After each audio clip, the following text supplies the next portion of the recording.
पैसा कहां पर लगाना चाहिए? क्या बैंक में फिक्स डिपॉजिट करना चाहिए?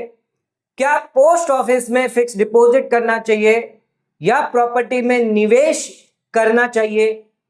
किसमें सबसे ज्यादा रिटर्न आपको मिलेगा? आज के इस वीडियो में हम पूरी तरीके से आपको डिस्कस करने वाले हैं कि कहां पर आप निवेश करने पर, चाहे बैंक में हो, पोस्ट ऑफिस में हो या प्रॉपर्टी में, सबसे ज्यादा रिटर्न, सबसे ज्यादा फंड आपको कौन सा इन्वेस्टमेंट बनाने वाला है। दोस्तों, अब तक ऐसा कोई भी वीडियो आपको YouTube पर नहीं मिलेगा। ये वीडियो आपके लिए हम लेकर आए हैं पूरे रिसर्च के साथ, रियल लाइफ एग्जाम्पल के साथ।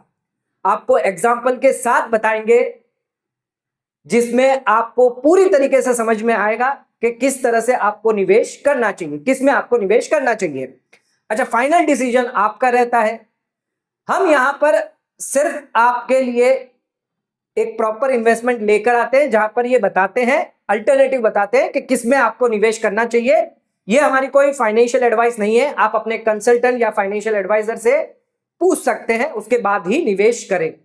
यहां पर जो भी हम बता रहे हैं वो सिर्फ एक एजुकेशन पर्पस के लिए होता है। तो आज का वीडियो बहुत ही इंपॉर्टेंट है। कई लोगों का सवाल होता है पैसा कहां डालें। अरे भाई, पैसा बैंक में डालेंगे तो बैंक, कई सारी बैंकें जो है वो फेल हो रही है। आरबीआई कई बैंकों को जो है वो रद्द कर रहा है। पोस्ट ऑफिस में डालेंगे तो पोस्ट ऑफिस में भी कई सारे स्कैम हो रहे हैं। बैंक में भी आजकल कई सारे स्कैम्स हो रहे हैं। प्रॉपर्टी में डालें तो प्रॉपर्टी में भी यहां पर जो बिल्डर्स होते हैं, जो ब्रोकर होते हैं, वो आपका बेवकूफ बना देते हैं। तो पैसा कहां डाले भाई, कहां डाले? शेयर मार्केट में डाले, शेयर मार्केट जो वो नीचे आ रहा है। म्यूचुअल फंड में डाले, वो भी 2 से 3% का रिटर्न दे रहा है। तो पैसा डाले तो डाले कहां, लोगों के ये सवाल है।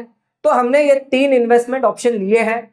अच्छा, इन 3 इन्वेस्टमेंट ऑप्शन को हम कंपैरिजन करके देखेंगे सबसे ज्यादा रिटर्न किस में बन रहा है, और वो भी आपको आफ्टर टैक्स इफेक्ट बताएंगे कि टैक्स लगने के बाद कितना पैसा आपके हाथ में आ रहा है। चाहे वो आप बैंक में एफडी करते हैं, पोस्ट ऑफिस में एफडी करते हैं, या रेंट से अगर आपको इनकम आ रही है, तो उस केस में पैसा आपके हाथ में कितना आने वाला है, ये आपको पूरी डिटेल के साथ समझाने वाले हैं।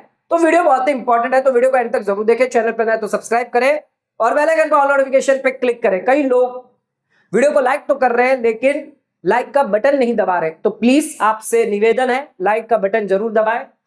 वीडियो को शेयर जरूर करें, सब्सक्राइब कर लीजिए हमारे चैनल को। ऐसी नई अपडेट हम लाते रहते हैं इन्वेस्टमेंट रिगार्डिंग, चाहे वो फिक्स डिपॉजिट रिलेटेड हो, पोस्ट ऑफिस रिलेटेड हो।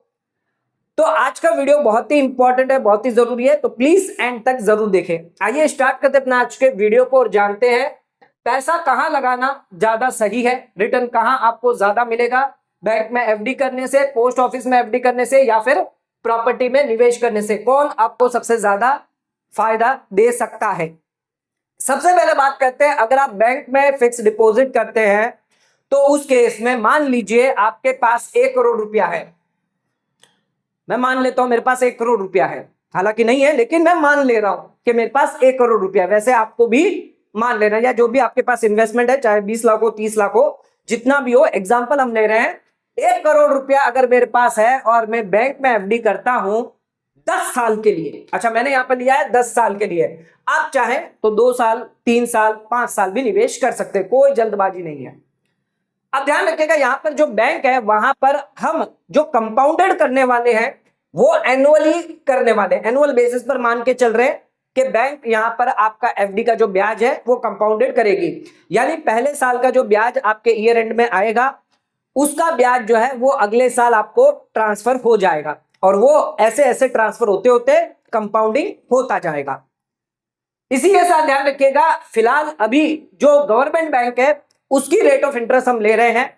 अगर आप 5 साल, 10 साल की बात करें तो एसबीआई के अंदर आपको 6% तक का ब्याज मिल जाएगा।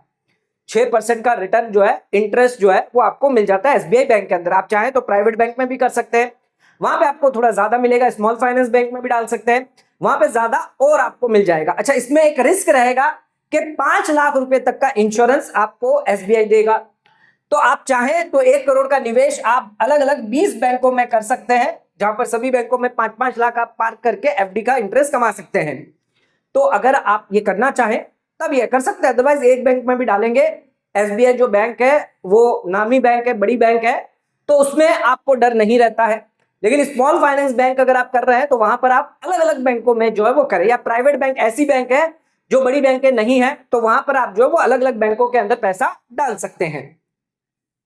ध्यान रखिएगा, यहां पर 1 करोड़ रुपया हमने निवेश किया है तो पहले साल हमें मिलेगा 6 लाख रुपया। 1 करोड़ 6 लाख का फंड हो जाएगा। अच्छा, ये फंड वापस ऐड होकर इस पर ब्याज आपको अगले साल मिलेगा। 12 लाख रुपए का ब्याज आपका टोटल दूसरे साल में हो जाएगा। पहले साल और दूसरे साल का मिलाकर टोटल फंड आपका 1 करोड़ 12 लाख हो गया। ऐसे करते करते 1 करोड़ 19 लाख, 1 करोड़ 26 लाख, 34 लाख आ गया, फिर 42 लाख और बढ़ गया, 50 लाख तक हो गया, फिर करते करते 1 करोड़ 80 लाख हो गया। टोटल फंड आपका फिक्स डिपॉजिट का 10 साल में 1 करोड़ 80 लाख हो गया। कहने का मतलब यह है कि आपका 79 लाख का जो है वो ब्याज यहां पर आया है 10 साल के अंदर। अच्छा, ये 79 लाख 1 करोड़ डाला था तो 1.79 करोड़ यानी 1 करोड़ 80 लाख रुपए जो है वो 10 साल में आपको मिलने वाले हैं।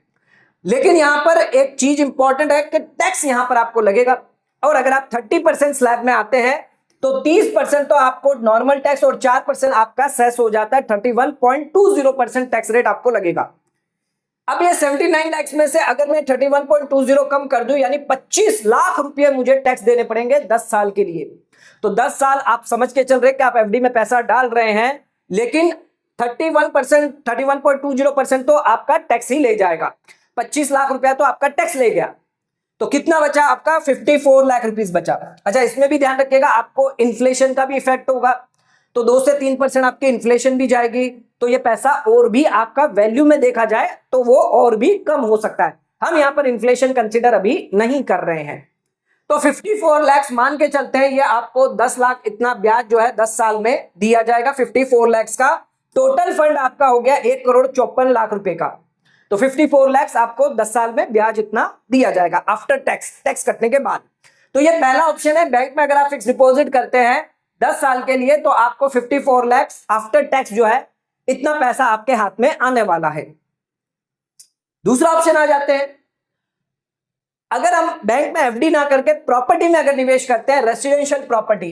ध्यान रखिएगा, अगर आप 1 करोड़ रुपए का घर बाय करते हैं, अच्छा इसमें यह ध्यान रखिएगा आपको घर अगर बाय करना है तो स्टैंप ड्यूटी लगेगी, रजिस्ट्रेशन चार्जेस लगेंगे, तो 5-10 लाख का खर्चा वो भी आप मान के चले, अभी हम यहां पर कंसिडर नहीं कर रहे हैं। तो 5-10 लाख का खर्चा आपको 1 करोड़ के ऊपर और जो है वो देना है सरकार को, तो ये आपका खर्चा रहेगा। एफडी के केस में ऐसा नहीं होगा। एफडी के केस में कोई खर्चा आपको नहीं लगेगा, सीधा बैंक में जाकर आपको एफडी बनानी है। दूसरा, इसमें कोई भी कंपाउंडिंग इफेक्ट नहीं मिलेगा, रेंट पर नहीं मिलेगा। जिस तरह एफडी में आपको ब्याज पे ब्याज मिलता है, रेंट पे रेंट आपको नहीं मिलेगा, तो कोई कंपाउंडिंग का फायदा यहां पर आपको नहीं मिलेगा। तो ये 2 चीज आपको ध्यान होनी चाहिए। अच्छा, रेंटल इनकम जो है अगर इंडिया की बात करें तो 2 से 3.5% है। हम अज्यूम करके चलते हैं, अगर आपको 3% रिटर्न मिल रहा है, 1 करोड़ की प्रॉपर्टी है, 3% यानी 3 लाख रुपया मंथली अगर बात करो तो 25,000 रुपया जो है हर महीना ब्याज मिल रहा हो सकता है। इसका रेंट जो है वो ज्यादा भी हो सकता है आपका। आप ऐसी सिटी में रह रहे हैं, बड़ी सिटी में रह रहे हैं जहां पर 40,000 भी मिले, 50,000 भी मिल सकता है, लेकिन हमने मिनिमम मान के चला है कि 3% आपको मिल रहा है, यानी 25,000 रुपया हर महीना मिल रहा है, यानी पूरे साल में आपको 3 लाख रुपया मिल रहा है। अच्छा, म्युनिसिपल टैक्स जो है वो आपका 10,000 बन रहा है, मान के चल रहे पूरे साल में। अच्छा, स्टैंडर्ड डिडक्शन आपको 30% मिल जाता है, ये खर्चा आपको इनकम टैक्स में मिलता है। आपकी नेट रेंटल इनकम आ जाती है 2,03,000, इस पर टैक्स आपको देना है 31.20%। अच्छा, ये 30% का जो स्टैंडर्ड डिडक्शन आपको मिल रहा है, एफडी के केस में कोई भी 30% डिडक्शन नहीं मिलता, यहां पर प्रॉपर्टी के केस में मिल जाता है। तो ये एक फायदा बेनिफिट आपको यहां पर मिलता है। एफडी के केस में पूरे पे आपको 30% लगेगा अगर आप 30% के स्लैब में आते हैं। अच्छा, मैंने यहाँ पर टैक्स कम कर दिया 63,000, यानी नेट मेरे पास 1,40,000 जो है रेंटल इनकम रही है। अब मैं अगर टोटल अगर देखूं कितना और खर्च मेरा लगेगा, कितना मेरा टैक्स है, तो रेंटल इनकम मेरी 3 लाख रुपए है, म्युनिसिपल टैक्स मैंने 10,000 लिए थे, और टैक्स इनकम टैक्स भी मेरा कम कर देता हूं तो 63,000, क्योंकि ये कैलकुलेशन निकालना था इसके वजह से 63,000 मैंने लिया है। अच्छा, मेंटेनेंस चार्जेस अगर आप मान के चलते हैं, जो घर है इसका मेंटेनेंस चार्जेस भी ओनर दे रहा है, तो 40,000 रुपया हम इसका कंसिडर कर देते हैं, 3,500 रुपया हर महीने के हिसाब से।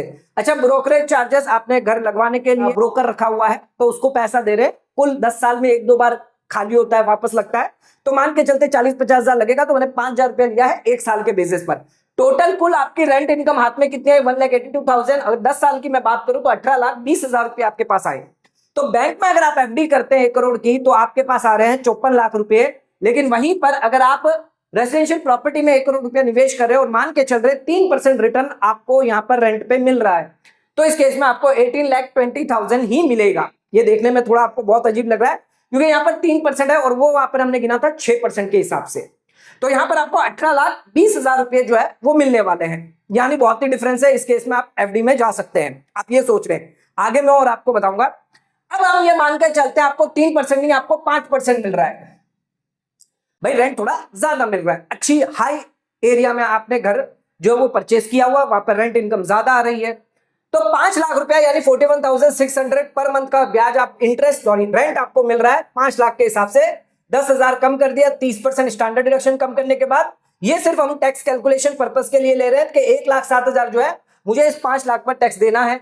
अच्छा, रेंट में से म्युनिसिपल टैक्स कम कर दिया, वापस इनकम टैक्स 1,07,000 कम कर दिया, मेंटेनेंस ब्रोकरेज कम करने के बाद रेंटल इनकम मेरे हाथ में आ रही है 2,93,000 और 10 साल तक मुझे यही 2,93,000 मिलेगी अगर मेरा घर खाली नहीं रहा तो। अगर खाली रहा तो और कम मिलेगा। तो 29,30,000 रुपीज जो है वो मुझे मिल रहा है, यानी पहले 3% से ज्यादा मिल रहा है, लेकिन अभी भी बैंक एफडी से ये कम है। अब आ जाते हैं असली सिनारियो पे। अब यहां पर सिर्फ रेंट इनकम आपको नहीं मिल रही है, हमेशा ध्यान रखिएगा, आपको सिर्फ भाड़ा नहीं मिल रहा है, आपकी प्रॉपर्टी की वैल्यू भी बढ़ती जाती है, ये भी ध्यान रखिएगा। तो ये मत समझिएगा कि जो मैंने अभी पहले आपको बताया था उसके बेसिस पर आप जो है वो कंपैरिजन कर लें कि भाई एफडी में तो ज्यादा मिल रहा है बैंक एफडी में और प्रॉपर्टी में कम मिल रहा है, 3% मिल रहा है। आपको यह भी देखना है कि प्रॉपर्टी की वैल्यू जो है वो भी अप्रिशिएट होती है, वो भी बढ़ती है। आज 10 साल का जो पीरियड है 2016 से लेकर 2026 आज जो चल रहा है, इस केस में जो प्रॉपर्टी की जो वैल्यू है वो 100% से ज्यादा हुई है, कई जगह पे तो 200% से ज्यादा हुई है। तो वो भी आपको कंसिडर करना है, क्योंकि 10 साल के बाद आप प्रॉपर्टी अगर बेचते हैं तो आप 1 करोड़ की प्रॉपर्टी अगर 2 करोड़ में बेचते हैं तो 1 करोड़ का बेनिफिट तो आपको हुआ है, इसको भी हमें कैलकुलेशन में लेना है। तो मान लीजिए एक प्रॉपर्टी है जो आपकी हर साल 3% बढ़ रही है, दूसरी प्रॉपर्टी है वो आपकी 6% बढ़ रही है, ये ऑप्शन लिया मैंने, और तीसरी प्रॉपर्टी ऐसी है जो बहुत ही बढ़िया एरिया में है, जैसे मुंबई जैसी बड़ी सिटीज में है और वहां पर हाई डिमांड है, वहां पर 10% हर साल बढ़ रहा है। इस केस में क्या आपकी प्रॉपर्टी में निवेश करना एफडी के निवेश करने से ज्यादा बेहतर होगा? आइए समझते हैं। प्रॉपर्टी की वैल्यू मान लीजिए 1 करोड़ है, तीनों में हमने 1 करोड़ रुपए लिया, एप्रिसिएशन हमने लिख दिया 3% होगा हर साल, ये 6% होगा और ये 10% होगा। अच्छा, 10 साल के बाद आपकी प्रॉपर्टी की वैल्यू क्या हो जाएगी? 1 करोड़ की आपकी हो जाएगी 1 करोड़ 34 लाख रुपए, ये हो जाएगी आपकी 1 करोड़ 80 लाख रुपए और ये हो जाएगी आपकी 2 करोड़ 60 लाख रुपए, अगर इस तरह से वो बढ़ती है। ठीक है, ये हमने अजम्पशन लेकर रखा हुआ है, हो सकता है कम भी हो सकता है ज्यादा भी हो। अब रेंट भी तो आपने कमाया है 10 साल तक, तो हम 3% वाला जो हमारा एग्जांपल था उसको लेकर चलेंगे। 18,20,000 रुपए आपने 3 साल में कमाए हैं। अच्छा, यहां पर अगर प्रॉपर्टी की वैल्यू बढ़ रही है तो रेंट भी आपका बढ़ना चाहिए, लेकिन हमने 3% ही लिया है। अब यहां पर टोटल प्रॉपर्टी की वैल्यू प्लस रेंट के इनकम के साथ आपकी हो गई ये 1 करोड़ 52 लाख, ये हो गई आपकी 1 करोड़ 97 लाख और ये हो गई आपकी 2 करोड़ 77 लाख। और अगर इसको मैं एफडी से अगर कंपेयर करूं, 1 करोड़ 54 लाख जो हमारी एफडी थी, तो पहले केस में आप देख सकते हैं, अच्छा ये 1 करोड़ के अंदर आपको यहां पर जो स्टैंप ड्यूटी है वो भी थोड़ा 10 लाख का मान लीजिए खर्चा है, तो ये जो 1 करोड़ 52 लाख है इसमें 10 करोड़ और कम हो जाएगा, तो यहां पर जो डिफरेंस है वो 11,40,000 का हो जाएगा। अभी 1,40,000 लिखा हुआ, वो 11,40,000 का हो जाएगा। 10 लाख आप डिफरेंस लेकर चले, क्योंकि स्टैंप ड्यूटी लगेगी, प्रॉपर्टी के रजिस्ट्रेशन चार्जेस लगेंगे, तो 10 लाख मान के चलिए। अगर अंडर कंस्ट्रक्शन है तो जीएसटी भी लगेगा, और भी कई सारे बिल्डर जो है वो काम करवाता है, जैसे इलेक्ट्रिसिटी का काम करवा दिया या गैस का काम करवा दिया, कई सारे काम करवाते हैं, तो उसके भी वो चार्जेस कलेक्ट कर लेता है आपसे। तो 10 लाख मान के चलते हैं। तो यहां पर जो पहले केस के अंदर एफडी के अंदर 11,40,000 का ज्यादा फायदा होगा, ज्यादा ब्याज मिलेगा। प्रॉपर्टी में अगर आप निवेश करेंगे, अगर 3% का ही अप्रिसिएशन रहा है और 3% ही रेंट आपको मिल रहा है, उस केस में प्रॉपर्टी मजेदार नहीं होगी, उस केस में आप एफडी बैंक में कर सकते हैं। अगर आपकी प्रॉपर्टी बढ़ रही है 6% से, अच्छा रेंट भी मान लीजिए बढ़ जाए, अभी मैंने कम लेकर रखा हुआ है, तो उस केस में आपको 1 करोड़ 97 लाख रुपीस का जो है टोटल आपकी वैल्यू होने वाली है। जबकि एफडी में 1 करोड़ 54 लाख की होगी, तो यहां पर 43 लाख, 10 लाख अगर कम कर दूं मैं रजिस्ट्रेशन मिलाकर, तो 30 से 35 लाख रुपए आपको एक्स्ट्रा मिल सकते हैं प्रॉपर्टी के केस में। एफडी में कब मिलेंगे? तो दूसरे केस में क्योंकि प्रॉपर्टी अप्रिशिएट हो रही है, बढ़ रही है, हो सकता है रेंट भी बढ़ जाए, तो उस केस में आपको ज्यादा फायदा होगा। अच्छा, तीसरे केस में तो बहुत ज्यादा फायदा होगा। अगर आपकी 10% बढ़ रही है, रेंट भी अगर आपका बढ़ेगा, तो यहां पर 1 करोड़ से ज्यादा का वैल्यू आपकी हो जाएगी 10 साल में। तो ये ध्यान रखिएगा, आप अगर फिक्स डिपॉजिट में निवेश करें तो रेंट को ना देखना है, सिर्फ रेंट को हमें नहीं देखना है, प्रॉपर्टी की वैल्यू को भी देखना है। समय समय पे प्रॉपर्टी की जो वैल्यू है वो भी बढ़ती है। तो दोनों चीजों को अगर कंपेयर करते हैं और इस तरह से रिटर्न अगर बढ़ता है, तो उस केस में आपको ज्यादा फायदा हो सकता है। तो लोग ज्यादातर जो है वो फिक्स डिपॉजिट में क्यों निवेश करना पसंद करते हैं, ये भी एक कंपैरिजन होता है कि प्रॉपर्टी में ना निवेश करके हम फिक्स डिपॉजिट में निवेश करें, कौन झंझट करे, कई सारे चार्जेस यहां पर होते हैं। जैसे स्टैंप पेपर देना पड़ जाता है, प्रॉपर्टी लेते हैं, रजिस्ट्रेशन चार्जेस 4 से 5% होता है, मेट्रो सिटीज होती है वहां पर ज्यादा हो सकता है। अच्छा, टेनेंट का इश्यू रहता है, जो भाड़ुती है उसका इश्यू रहता है, रोज का लफड़ा, रोज का परेशानी, नया आया पुराना गया, ये भी कई सारे इश्यू रहते हैं। कोई वहां पर कब्जा करके बैठ जाते हैं, तो ये भी एक इश्यू रहता है प्रॉपर्टी के केस में। मेंटेनेंस इश्यू रहता है, लीगल डिस्प्यूट हो सकता है टेनेंट और लैंडलॉर्ड के बीच में। अच्छा, म्युनिसिपल टैक्सेस आपको देने पड़ सकते हैं, ब्रोकर चार्जेस आपको देना पड़ सकता है, रिपेयरिंग खर्चा। अच्छा, कई बार खाली भी होती है प्रॉपर्टी, तो वहां पर उस केस में आपको रेंट नहीं मिलेगा। रेंट एग्रीमेंट बार बार आपको बनवाना पड़ता है हर साल 11 महीने के अंदर, और पुलिस वेरिफिकेशन भी करवाना पड़ता है। तो लोग क्या है, प्रॉपर्टी में ना करके एफडी में ही सीधा सटका है कि एफडी में निवेश कर दे, सिर्फ अलग अलग बैंकों में आपको करना है। रिस्क सिर्फ 5 लाख का रहता है कि 5 लाख तक आपको अलग अलग बैंकों में कर देना है। बड़ी बैंक है तो आप कर सकते हो 10-10, 15-15 लाख की। तो यहाँ पर एफडी जो है बहुत आसान रहती है। प्रॉपर्टी में निवेश करना थोड़ा सा आपको सोच के चलना है, क्योंकि कई सारे खर्चे इसमें रहते हैं जो ओवर 10 साल तक चलते रहते हैं। एफडी में एक बार आपने पैसा डाल दिया, सिर्फ आपको मैच्योरिटी पर ध्यान देना है। अच्छा, एक रियल लाइफ एग्जांपल मैं आपको बता दूं अमिताभ बच्चन जी का। अमिताभ बच्चन जी ने सिर्फ 3 साल के अंदर प्रॉपर्टी बाई कितने की करी थी? 31 करोड़ की, और हो गई 83 करोड़ की।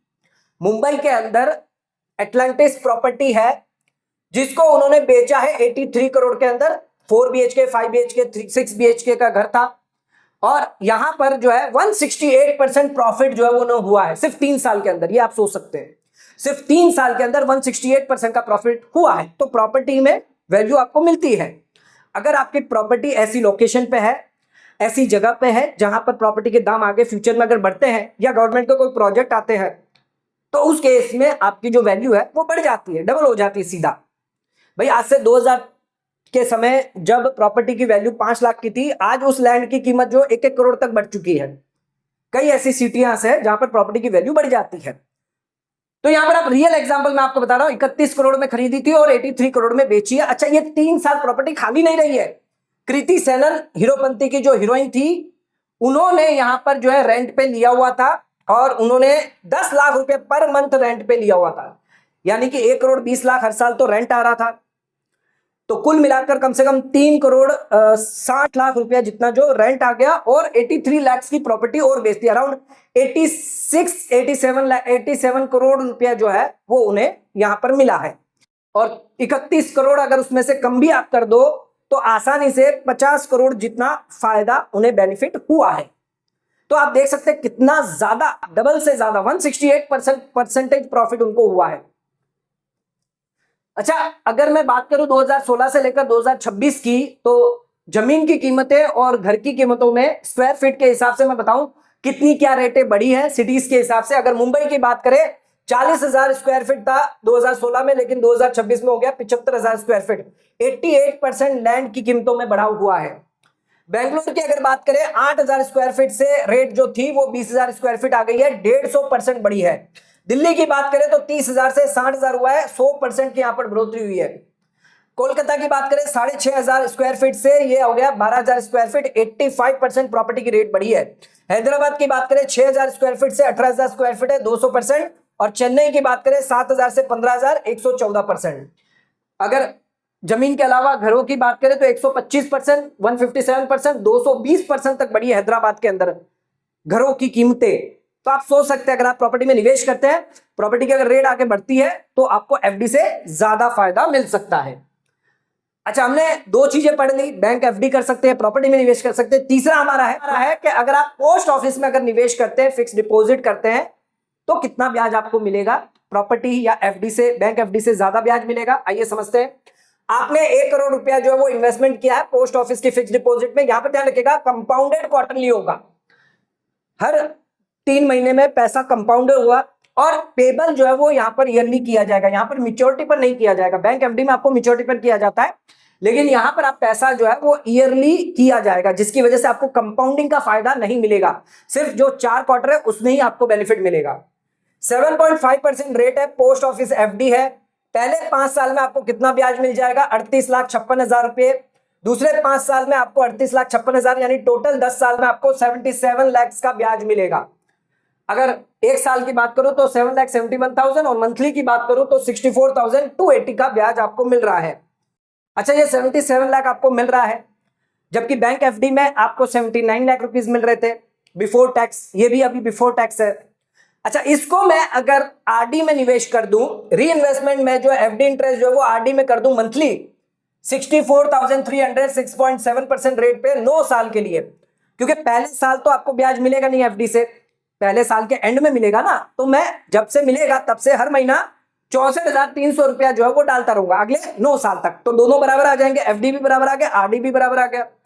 अच्छा, टोटल आरडी में मैंने कितना पैसा डाल दिया है, 9 साल के बाद कितना मिलेगा? 95,31,000, और टोटल मैंने निवेश कितना किया है? 69,44,000, यानी मुझे टोटल इंटरेस्ट आरडी में कितना मिला है? 25,86,000।